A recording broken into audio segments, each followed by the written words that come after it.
तीनों ही देश भारत, चाइना और पाकिस्तान जो है जियोग्राफिकल बॉर्डर एक दूसरे के साथ शेयर करते हैं और उसमें भी भारत दोनों ही देश के साथ सबसे अधिक बॉर्डर शेयर करता है। और नेगेटिव पॉइंट तो यहाँ पर यह है कि दोनों ही कंट्रीज भारत की राइवलर कंट्रीज है और दोनों ही देशों के साथ जो है भारत के पास्ट में कई युद्ध हो चुके हैं और साथ ही साथ दोनों ही देश के साथ भारत ने सीज फायर भी साइन कर रखा है, यानी कि LOC और LAC। लेकिन फिर भी सिचुएशन तीनों ही देश में काफी ज्यादा टेंस्ड रहती है। हालांकि चीन के साथ लगभग पिछले 45 वर्षों में अब तक कोई भी सीज फायर का उल्लंघन नहीं हुआ है, लेकिन अब 2020 में जो है सिचुएशन कुछ अलग है। और यहाँ पर इम्पोर्टेंट एस्पेक्ट ये है कि बॉर्डर डिस्प्यूट के चलते तीनों ही देश में जो है आर्म रेस लगी हुई है, जिस चलते जो है तीनों ही देश आज के समय में न्यूक्लियर पावर कंट्रीज भी है, जो कि इन तीनों ही देश को जो है उन 9 ऑफिशियल न्यूक्लियर पावर कंट्रीज में शामिल करता है। तो दोस्तों आज इस वीडियो में हम बात करने वाले हैं कि तीनों ही देश के पास सबसे ज्यादा जो डेडली वेपन है, यानी कि घातक हथियार है, उसमें तीनों की क्या रैंकिंग है। तो इन डेडली वेपन में हम air force, navy, land based weaponry system और स्पेस बेस्ड दूसरे भी कई इक्विपमेंट्स के बारे में यहाँ पर बात करेंगे। तो नंबर 1 पर सबसे पहले बात करते हैं सबसे पावरफुल फाइटर जेट की। तो पाकिस्तान के पास इस समय USA का F-16 फाइटर जेट मौजूद है। हालांकि पाकिस्तान और चाइना की म्यूचुअल कंट्रीब्यूशन से बनाया गया JF-17 थंडर भी पाकिस्तान का एक काफी बेहतरीन फाइटर जेट है, लेकिन इसे अभी तक किसी भी वॉरफेयर में इस्तेमाल नहीं किया गया है। इवन इसे मिलिट्री ड्रिल्स में भी काफी कम इस्तेमाल किया गया है। तो अभी के लिए हम जो है पाकिस्तान का F-16 ही वहाँ का बेहतरीन फाइटर जेट मानेंगे। वहीं भारत का जो सबसे बेहतरीन फाइटर जेट इस समय वो है राफेल, जो कि फ्रांस से खरीदा गया है। और चाइना के पास है J-20, जो कि कम्प्लीटली मेड इन चाइना है। यहाँ पर तीनों ही जो फाइटर जेट है वो अपनी अलग अलग स्पेसिफिकेशन और खूबियों के साथ आते हैं, लेकिन यहाँ पर जो राफेल है वो इन तीनों में लीड करता है। उसकी वजह है इसकी high fuel carrying capacity, high weapon carrying capacity, और तीसरा कि इस पर जो मिसाइल्स डिप्लॉय की जाती है वो मीटियोर मिसाइल्स हैं। हालांकि उनकी रेंज 100 किलोमीटर तक की होती है, जबकि चाइना के J-20 पर जो मिसाइल्स डिप्लॉयड है, यानी कि PL-15, उनकी रेंज तकरीबन 300 किलोमीटर तक है। लेकिन राफेल पर जो मीटियोर मिसाइल डिप्लॉयड है वो रैमजेट प्रोपल्शन इंजन पर आधारित है, जो कि माक 4 से 5 तक की जो स्पीड है उसे अचीव कर सकती है, यानी कि साउंड की स्पीड से भी 6 से 7 गुना अधिक फास्ट स्पीड से वो ट्रेवल कर सकती है। इवन अगर राफेल के 60 किलोमीटर के रडार में, यानी कि रेंज में कोई भी ऑब्जेक्ट आता है तो वो फिर बच नहीं सकता है। वहीं दूसरी ओर जो चाइना का J-20 और पाकिस्तान का F-16 है, उन पर जो है नॉर्मल मिसाइल्स को डिप्लॉयड किया गया है। और साथ ही साथ राफेल जो है न्यूक्लियर मिसाइल्स को कैरी करने की और अटैक करने की कैपेबिलिटीज भी रखता है, जबकि F-16 में न्यूक्लियर मिसाइल को लॉन्च करने की कैपेबिलिटीज नहीं है। और उसके साथ साथ जो पाकिस्तान का F-16 है वो कोई स्टेल्थ फाइटर जेट नहीं है, जबकि चाइना का दावा है कि उनका J-20 एक स्टेल्थ फाइटर जेट की तरह काम करता है। स्टेल्थ का मतलब होता है कि किसी भी फाइटर जेट में रेडार को चकमा देने की कैपेबिलिटीज होना। हालांकि रियलिटी में ये बिल्कुल भी पॉसिबल नहीं है किसी भी रडार से कंप्लीटली जो है चकमा दे पाना। इस समय जो दुनिया का सबसे एडवांस्ड स्टेल्थ बॉम्बर है वो USA के पास मौजूद है, यानी कि B-2 स्टेल्थ बॉम्बर। तो उसके आप यहाँ शेप को ही देख सकते हो कि इस वजह से जो है इसकी शेप की वजह से ये चकमा दे पाता है रडार्स को। लेकिन ये B-2 बॉम्बर भी जो है 100% जो है रडार को चकमा नहीं दे पाता है। हालांकि इसे तो केवल बनाया इसीलिए गया है ताकि ये जो है इसमें स्टेल्थ पावर हो। उसके साथ साथ राफेल में जो है AESA रडार सिस्टम जो है इंस्टॉल किया गया है, जो कि इस समय जो है सबसे मोस्ट एडवांस रडार है। USA जो है अपने F-22 रैप्टर को स्टेल्थ फाइटर जेट कहता है, लेकिन 2009 में जब एक एयरफोर्स एक्सरसाइज हो रही थी तो उस समय जो है राफेल ने USA के उस F-22 स्टेल्थ रैप्टर को बड़ी आसानी से ही जो है डिटेक्ट कर दिया था। तो यहाँ पर पूरे चांसेस है कि जो चाइना का सबसे बेहतरीन फाइटर जेट यानी कि J-20 है उसे भी राफेल काफ़ी आसानी से डिटेक्ट कर सकता है। वहीं सेम ही रेडार जो है चाइना भी अपने J-20 फाइटर जेट में इस्तेमाल करता है। लेकिन यहाँ पर राफेल को जो स्टेल्थ बनाने की कैपेबिलिटीज देता है वो है स्पेक्ट्रा सिस्टम, जो कि राफेल पर इंस्टॉल किया गया है, जबकि ये टेक्नोलॉजी चाइना के पास मौजूद नहीं है। तो इसीलिए यहाँ पर मैं फर्स्ट राउंड में जो है भारत को 10 पॉइंट्स, चाइना को 9.5 और पाकिस्तान को 9 पॉइंट देना चाहूँगा। लेकिन गौर करने वाली बात यहाँ पर यह है कि भारत का जो राफेल है वो मेड इन फ्रांस है। तो यहाँ पर आप एक हाइपोथेटिकल सिचुएशन मान के चलिए कि कोई एक बड़ी वॉरफेयर हो जाती है जिसमें कि भारत के 36 राफेल जो है पूरी तरह से डिस्ट्रॉय हो जाते हैं और चाइना के भी सभी के सभी J-20 जो है कम्प्लीटली डिस्ट्रॉय हो जाते हैं, और साथ ही साथ पाकिस्तान के भी सभी F-16 जो फाइटर जेट है वो डिस्ट्रॉय हो जाते हैं।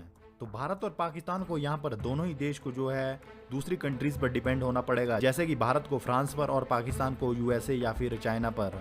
लेकिन वहीं चाइना यहाँ पर प्लस पॉइंट में हो जाता है, क्योंकि वो एक महीने के अंदर ही जो है 8 से 10 नए J-20 फाइटर जेट तैयार कर सकते हैं और साल में तकरीबन 50 से 60 फाइटर जेट बड़ी आसानी से ही वो तैयार कर सकते हैं अपनी कंट्री में। सेकंड जो डेडली वेपनरी सिस्टम है, यहाँ पर हम बात करने वाले हैं मिसाइल्स और मिसाइल सिस्टम की।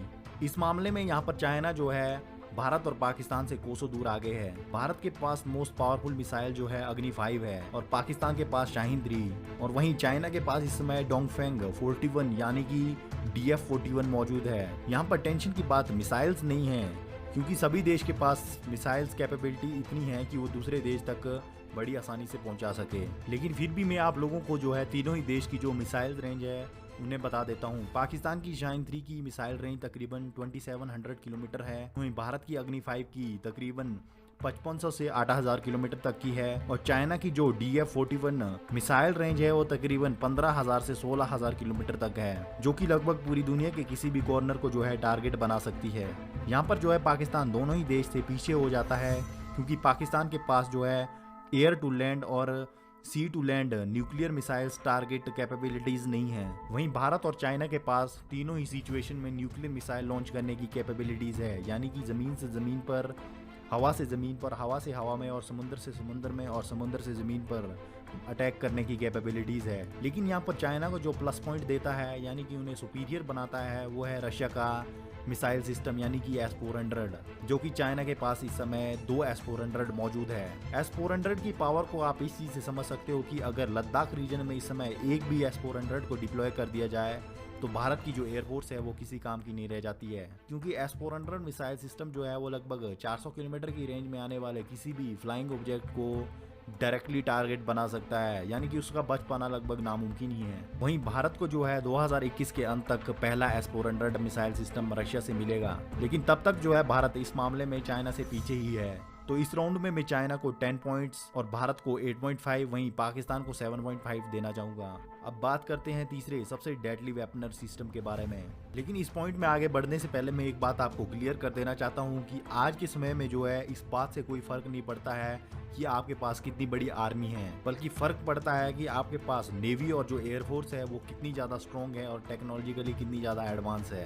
तो अगर नेवी की बात करें तो यहाँ पर पाकिस्तान का अगर कंपैरिजन ना ही करें तो बेहतर होगा, क्योंकि नेवी के मामले में अभी भारत भी जो है दुनिया में नंबर 7 पर आता है, वहीं चाइना जो है नेवी के मामले में नंबर 2 पर है। पर यहाँ पर जो मैं कंपैरिजन के लिए जिस शिप की बात करने वाला हूँ वो है एयरक्राफ्ट कैरियर, जो कि पाकिस्तान के पास एक भी मौजूद नहीं है। यहाँ मैं एयरक्राफ्ट कैरियर को डेडली इसलिए कह रहा हूँ क्योंकि ये एक चलता फिरता एक एयरबेस है, जहाँ पर कि राफेल, सुकोई, चिनूक या फिर कोई भी जो अपाचे अटैक हेलीकॉप्टर्स है उन सभी को आप इस पर डिप्लॉय कर सकते हो, और उसके साथ साथ ये न्यूक्लियर मिसाइल्स लॉन्च करने की कैपेबिलिटीज भी रखता है। तो ये सभी वेपन जो है कंबाइंडली मिलकर इसे एक डेडली वेपन बनाती है। भारत के पास आज के समय 1 और चाइना के पास 2 एयरक्राफ्ट कैरियर्स मौजूद है। यहाँ वर्तमान में तो भारत को इतनी ज्यादा चिंता की बात नहीं है, क्योंकि यूएसए की जो नेवी है वो भारत के सपोर्ट में है। लेकिन इन फ्यूचर जो है चाइना की नेवी की जो पावर है वो भारत के लिए काफी ज्यादा टेंशन वाली बात है। और उसके साथ साथ जो चाइना के जो एयरक्राफ्ट कैरियर है उनकी पेलोड कैपेसिटी भी भारत के एयरक्राफ्ट कैरियर से अधिक है। तो यहाँ पर मैं इस राउंड में जो है चाइना को 10 पॉइंट्स देना चाहूंगा और भारत को 7.5 और पाकिस्तान को यहाँ पर 0 पॉइंट देना चाहूंगा। अब बात करते हैं 4th most powerful deadly weaponry system के बारे में। अब यहाँ 4th पोजीशन पर जिस टेक्नोलॉजी को मैंने शामिल किया है वो कोई मिसाइल्स या नेवी शिप नहीं है, बल्कि डिफेंस सैटेलाइट सिस्टम कैपेबिलिटीज है। तो इस मामले में भी जो है पाकिस्तान कोसों दूर है दोनों ही देश से, यानी कि भारत और चाइना से। वहीं भारत जो है डिफेंस नेविगेशन सिस्टम की अहमियत को 1999 के कारगिल वॉर के बाद से काफी ज्यादा बेहतर से समझता है। इसीलिए जो है भारत ने अपना नाविक नेविगेशन सिस्टम जो है तैयार किया है।